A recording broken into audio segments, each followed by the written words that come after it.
económicas en Telesur. Un placer acompañarles. Soy Tatiana Pérez. Hoy estoy con ustedes por Edson Sánchez. Comenzamos este recorrido económico de América Latina y el mundo con titulares. En noticias de nuestra América Latina presentamos datos sobre los países que registran más ganancias producto de las guaridas fiscales y del desvío de riqueza de empresas multinacionales evasoras de impuestos. Un reciente estudio de la Universidad Nacional Autónoma de México revela cómo los costos de la depresión económica en el continente americano fueron trasladados a las clases trabajadoras, mientras el gran capital aumentó sus ganancias en plena crisis. En contexto, tenemos detalles. Y en noticias económicas fuera de nuestra región, el gobierno alemán criticó las amenazas de Estados Unidos de imponer sanciones a empresas de esta nación europea que resulten beneficiadas con el gasoducto ruso Nord Stream 2.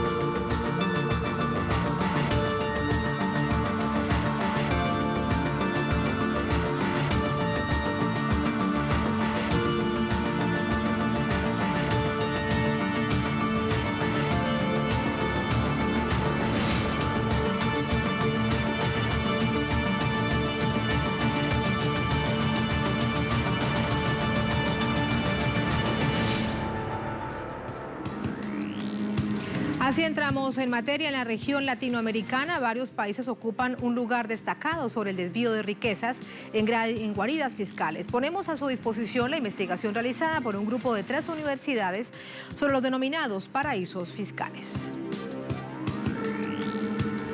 De acuerdo a una investigación realizada por las universidades de California, Berkeley y Copenhague, Puerto Rico, Islas Caimán y Panamá atraen la mayor cantidad de ganancias sobre los paraísos fiscales en la región latinoamericana y el Caribe. Hasta el año 2017, cerca del 40% de las ganancias multinacionales, es decir, más de 700.000 millones de dólares, se trasladaron a guaridas fiscales y con ello, las compañías redujeron los ingresos por impuestos a las ganancias corporativas en más de 200.000 millones. En el continente americano, las islas caribeñas son las que atraen la mayor cantidad de ganancias desde jurisdicciones extranjeras, siendo Puerto Rico la primera en la lista con 38.300 millones de dólares.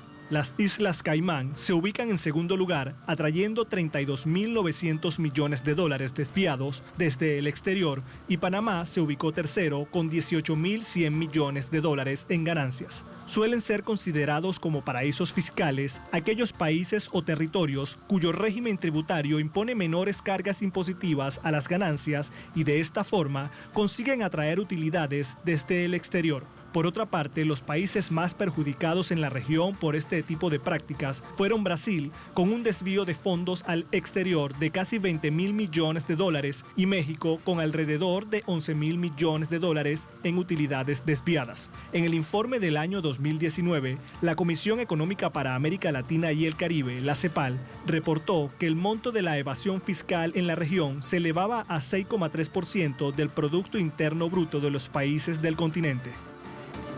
Vamos a Ecuador. Datos recientes de la encuesta nacional de empleo de meses de mayo y junio elaborado por el Instituto Nacional de Estadísticas y Censos de este país revelan un aumento significativo sobre la tasa de paro en esta nación andina.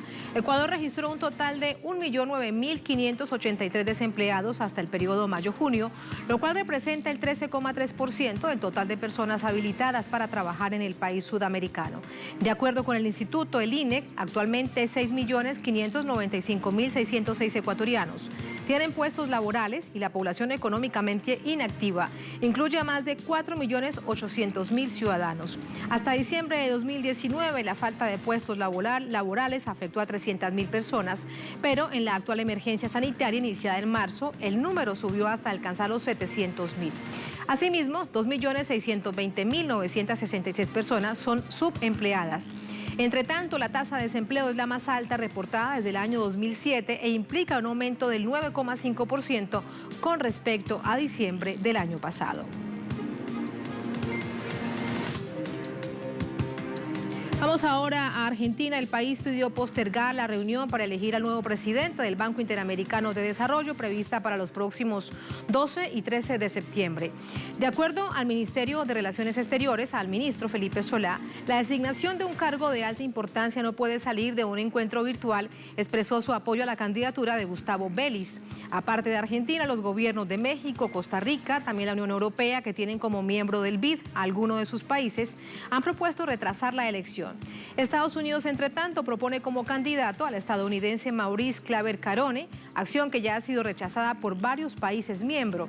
El ministro argentino remarcó que la figura de Claver Carone no es cuestionada desde el punto de vista técnico, sino desde el punto de vista político, ya que expresa el ala más dura de la ideologización de la política de Estados Unidos desde su mirada hacia América.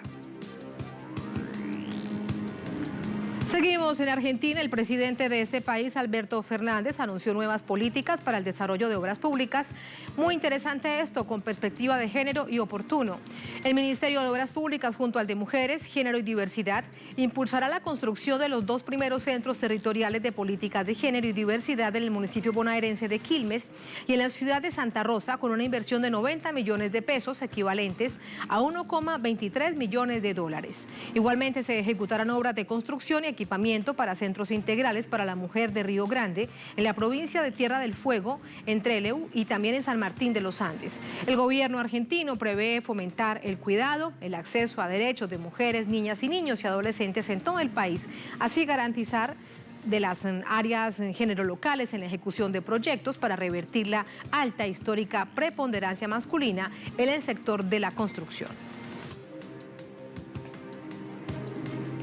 Vamos a quedarnos en este país del sur del continente, en la ciudad de Jujuy. La mitad de los contagios de coronavirus informados el 9 de agosto fueron de trabajadores del ingenio Ledesma. Más información en el portal de Página 12, lo ven ustedes en pantalla con el titular. La provincia registró 134 nuevos casos, 69 de ellos ocurridos en la empresa de la familia Blaquier. A pesar de la crítica situación, la dirección del ingenio se negó a reducir el número de trabajadores en actividad, como reclama el sindicato de azucareros. También se opone a que los mayores de 60 años tomen licencias. El argumento es que todos los puestos de trabajo son esenciales para el adecuado funcionamiento de la compañía. En el gremio advierten que la peor situación la están llevando quienes trabajan en el campo debido al modo en que viajan.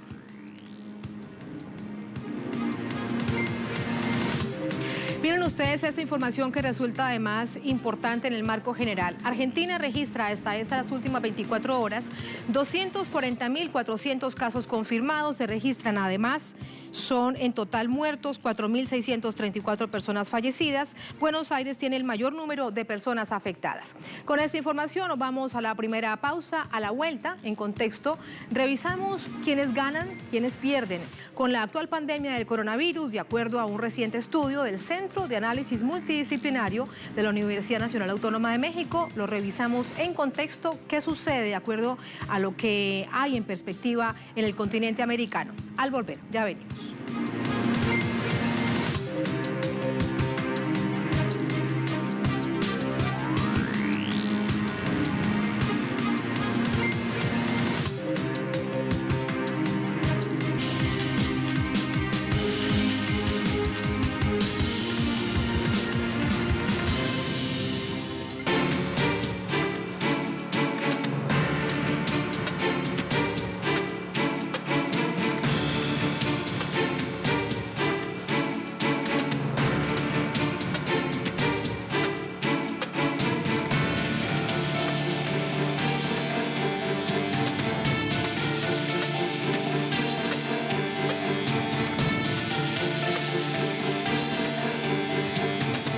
Así volvemos, se los adelantábamos antes de la pausa. Un reciente estudio elaborado por el Centro de Análisis Multidisciplinario de la Universidad Nacional Autónoma de México, la UNAM, explica cómo los costos de la depresión económica del primer semestre de 2020 fueron trasladados a clases trabajadoras mientras el gran capital aumentó sus ganancias en plena crisis. En contexto, ampliamos los detalles de este tema, cortesía de un trabajo de investigación del medio ruso Sputnik. Lo revisamos, como lo decíamos antes de la pausa, en el contexto americano. Un grupo de economistas del Centro de Análisis de la Universidad Nacional Autónoma de México afirmaron que el mecanismo de trasladar los costos de las contracciones económicas a quienes viven de su salario no es algo nuevo. Describieron cómo es el mecanismo que fue usado por el gran capital transnacional para contrarrestar la caída de la tasa media de sus ganancias. Según los expertos, la crisis actual no se generó por el nuevo coronavirus, sino que la depresión de las economías mundial ya preexistía. Sin embargo, la parálisis de actividades como consecuencia de la única medida de salud para prevenir el avance de la pandemia se caracterizó por una profunda privación de bienestar de manera pronunciada. Explicaron que esto se revela a nivel mundial como una falta de acceso a capacidades básicas para funcionar en la sociedad capitalista de los trabajadores, que se suma a una caída histórica del ingreso para los trabajadores y el empleo digno. Esto impidió que millones de personas en todo el mundo accedieran a satisfacer sus necesidades básicas en 5 ítems fundamentales para la vida como alimentos, salud, educación, vivienda y seguridad social. Asimismo, de acuerdo con los cálculos hechos por el Centro de Análisis Multidisciplinario, con base a datos de las Naciones Unidas, en este momento 46.000 personas mueren de hambre cada día en el mundo. Este estudio también muestra quiénes fueron los grandes sectores monopólicos del mundo que se beneficiaron con la pandemia del coronavirus. El estudio del Centro de Análisis Multidisciplinario de la Universidad Nacional Autónoma de México señala que los grandes sectores monopólicos que se beneficiaron con la pandemia del coronavirus están vinculados a la circulación, distribución y consumo de mercaderías, como las plataformas que realizan las transacciones de compra y venta, también aquellas que presentan contenido on demand y las de teletrabajo. En ese contexto, entre los grandes ganadores de la pandemia están Jeff Bezos, fundador y director de la multinacional Amazon, cuyo nicho de mercado se sitúa en las compras que se realizan por medio de su sitio web, que en tiempos de la COVID-19 alcanzó a generar cerca de $11,000 por segundo. Asimismo, le siguen Netflix y sus grupos de capital asociado como Capital Group Company y BlackRock, uno de los fondos coloquialmente llamado buitre que compró y negocia la deuda externa de Argentina. Estos han aumentado sus suscriptores en los últimos 2 años, pero el 22 de abril pasado registró un récord al obtener 16 millones de nuevos consumidores en el mundo debido al confinamiento que obligó a millones de personas en el orbe a estar en sus casas. En la lista de ganadores también figura Zoom, una empresa de capital abierto que ofrece servicios de telecomunicaciones con videollamadas grupales. Solo en el primer trimestre de este año, la compañía duplicó sus ganancias respecto al mismo periodo del año anterior, al cosechar $122 millones por sus servicios a nivel global. Las compañías Facebook, Activision Blizzard de videojuegos y Peloton de unidades de ejercicio físico aparecen también entre los ganadores de esta pandemia. El centro agrega que esta parálisis de la economía mundial significó varios beneficios para el capital privado. En esa línea, grandes empresarios tuvieron la oportunidad de comprar empresas en franca insolvencia económica. Estos economistas de la Universidad Nacional Autónoma de México, de la UNAM, resaltan que las ganancias durante la actual pandemia las concentra un grupo de familias, 3 de las cuales están en Estados Unidos. Agregan que las familias más ricas del planeta tienen ahora un patrimonio conjunto que oscila a los $250,000 millones.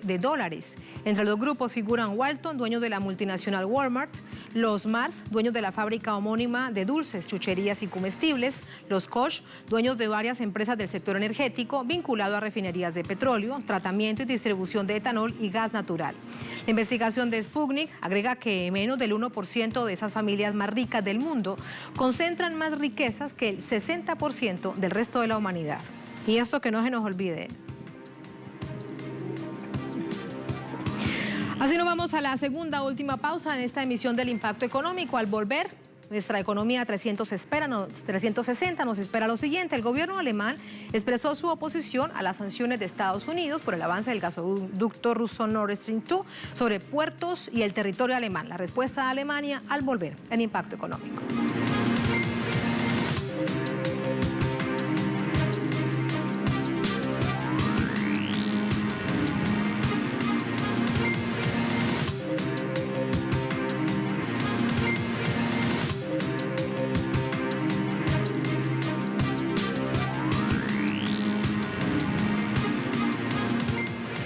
Volvemos. Alemania manifestó su disgusto por las amenazas de Estados Unidos de imponer sanciones a un puerto alemán por ser clave en la construcción del gasoducto ruso Nord Stream 2.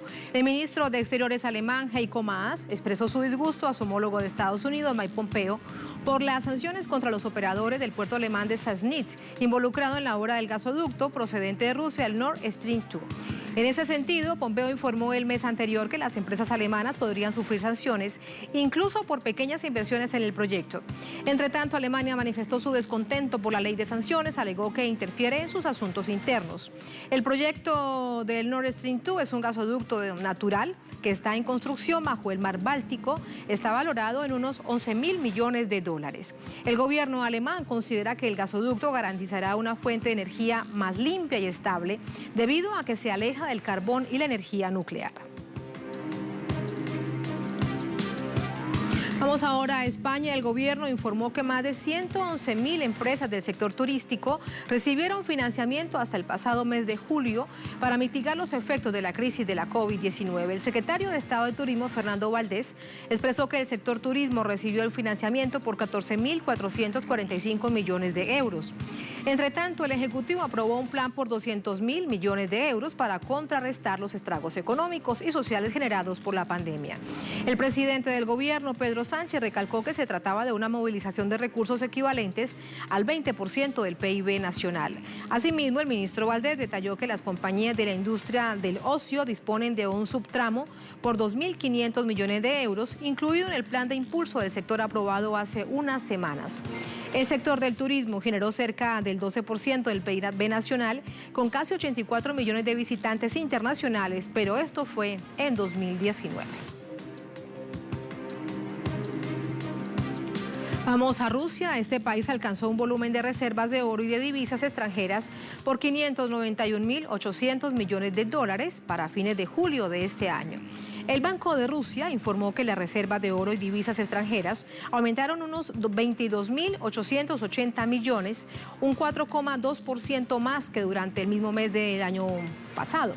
Economistas relacionan el aumento de las reservas con el alza del precio del oro. Así, el valor del metal precioso almacenado debería rondar los 152.000 millones de dólares. Asimismo, debido al crecimiento del euro frente al dólar, la reserva de divisa podría haber crecido hasta los 450.000 millones de dólares. Economistas, analistas prevén que las reservas del país superarán el máximo histórico por 598.000 millones de dólares para fines de este año e incluso para el 2021. El precio de la onza de oro ha subido más de $500 desde principios de año, superando los $2.000 en agosto. Otro tema del gigante asiático, Huawei dejará de fabricar su procesador Kirin a raíz de las sanciones de Estados Unidos. Así lo titula este portal web ruso Sputnik, ya lo ven ustedes en pantalla. El CEO de la Unidad de Negocios del Consumidor de Huawei, Richard Yu, explicó que la compañía está imposibilitada de seguir fabricando el procesador Kirin después del próximo 15 de septiembre. Esto se debe a que a partir de esa fecha entrará en vigor una medida anunciada por el presidente de Estados Unidos, Donald Trump, que prohíbe a los proveedores de su país vender componentes Huawei sin la aprobación del gobierno federal. En ese sentido, la compañía de Taiwán, Semiconductor Manufacturing, es la productora de los chips Kirin de Huawei, adquiere algunos componentes en el país norteamericano. Luego de las sanciones impuestas por el gobierno Trump, la compañía anunció que dejará de suministrar las piezas a la compañía china.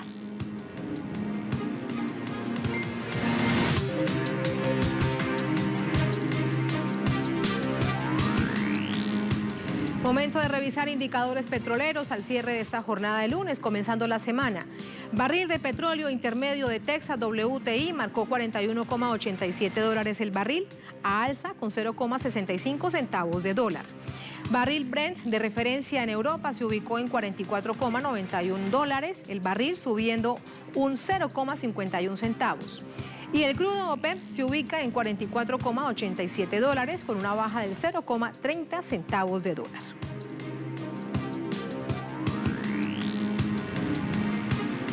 Así las noticias económicas aquí contadas a través de la pantalla de Telesur. Como siempre, un placer acompañarles. Esperamos sus comentarios a través de impacto@telesurtv.net. Un placer como siempre, sigan con nosotros.